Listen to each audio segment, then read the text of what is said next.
ఒక్కసారి గూగుల్ మ్యాప్లో ఆగిపోతే ఏమైపోతుంది దేశం? ఏమైపోతుందో తెలియదు. ఎందుకంటే ఇదివరకు అయితే మనం దారిని ఆగి ఈ రూటు నేను సో చోటకి వెళ్ళాలి అని అడిగితే ఆ సమాధానం చెప్పేవాళ్ళు ఉండేవాళ్ళు, అలాగే మనం అట్లా వెళ్ళేవాళ్ళం. గూగుల్ మ్యాప్స్ వచ్చాక అసలు అడగడం మానేసాం. వేరే మనిషితో కమ్యూనికేషన్ లేదు. మ్యాప్ పెట్టుకుంటున్నాం, వెళ్తున్నాం.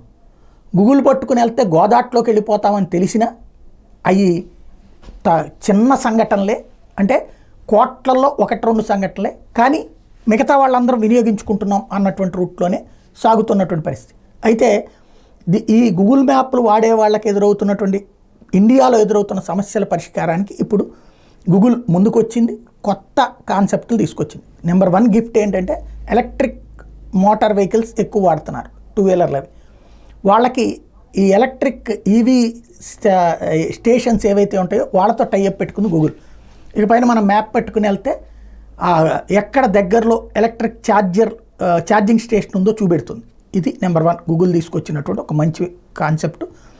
భవిష్యత్తులో ఎలక్ట్రిక్ వాహనాల కొనుగోలుకి ఇది బాగా ఉపయోగపడుతుంది, నెంబర్ 1.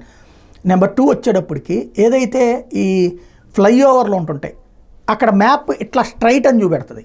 ఫ్లైఓవర్ ఎక్కాలా పక్క నుంచి వెళ్ళాలో మనకు తెలియదు. అట్లాంటిది ఇకపైన ఫ్లైఓవర్ ఎక్కువ అనేటటువంటి చూపెడుతుంది అనమాట. అలాగే మనకి ట్రాఫిక్ కొన్ని సందుల్లోకి గూగుల్ మ్యాప్ చూపెడుతుంది, మనం ఆ సందులోకి వెళ్తాం. కారు వేసుకుని వెళ్ళామంటే అదేమో అవతల పక్కన ఎక్కడో ఉంటుంది, ఈ సందు ఏమో చిన్నదిగా ఉంటుంది, ఈ కారు కూడా పట్టదు, కానీ ఇంకో దారి చూపెట్టదు.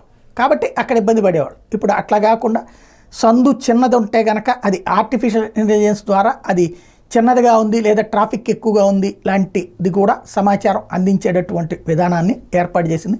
భారతీయులకు గూగుల్ ఇచ్చినటువంటి గిఫ్ట్ అని చెప్పాలి.